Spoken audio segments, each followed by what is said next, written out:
నమస్కారం. ఈరోజు మన అల్లిపురంలోని వెంకటేశ్వర మెట్టలో ఉన్న శ్రీ వెంకట గౌరీ శంకర గ్రంథాలయానికి మీరు చేస్తున్న సేవలు నేను పత్రికాముఖంగా తెలుసుకొని ఒక సీనియర్ జర్నలిస్ట్గా ఆడారి కొండలరావు నా పేరు.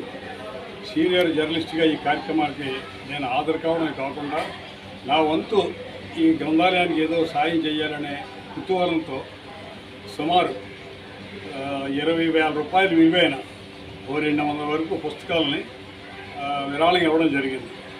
ఈ పుస్తకాలు నేను దాదాపు 50% వరకు పుస్తకాలు నేను కొనుగోలు చేశాను.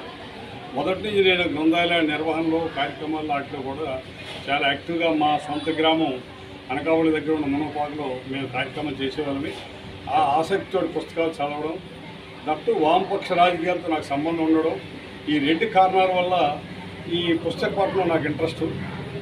దాని నేపథ్యంలో ఈ పుస్తకాలని ఈ గ్రంథాలు ఈ మధ్యని అభివృద్ధి చేసేటువంటి పత్రికలు తెలుసుకొని దీనికి ఎంతో కొంత సాయం చేయాలి, మనం సాయం చేయాలని అనుకొని నా దగ్గర నాకు విలువైన పుస్తకాలని ఇవ్వడం జరిగింది. ఇలా ఇచ్చినందుకు నాకు చాలా ఆత్మసంతృప్తిగా ఉంది. ఎంతకంటే మంచి కార్యక్రమం ఉండదు. అయితే ఇక్కడ మనం కొన్ని విషయాలు స్పష్టంగా తెలుసుకోవాలి. ఒకటి, గ్రంథాలయాలు అంటే ఏమిటి? గ్రంథాలయాలు అంటే విజ్ఞాన వీచికలు, జ్ఞానం, విజ్ఞానం, సంస్కరణ, ఈ 3 జరగాలి. ఈ 3 రావాలంటే గ్రంథాలయాల ద్వారా మాత్రమే సాధ్యం. జ్ఞానం అంటే ఏమిటంటే, మనం నిప్పుని చూస్తాం, నిప్పులో చేయి పెడితే చేయి కాలిపోతాం మనకు తెలుసు.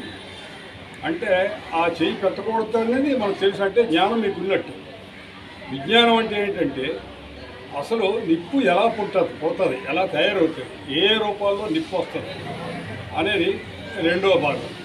3వది ఏంటంటే దీనికి సంబంధించిన 3వ ఆంతర్యం ఏంటంటే ఈ నిప్పుతోటి ఏ ప్రయోగాలు చేయొచ్చు, దేనికి ఉపయోగపడుతుంది, మంచికి ఉపయోగపడుతుందా, చెడుకు ఉపయోగపడుతుందా, ఈ 2 విషయాలు తెలుసుకోవడమే అత్యంత ముఖ్యమైనదన్నమాట.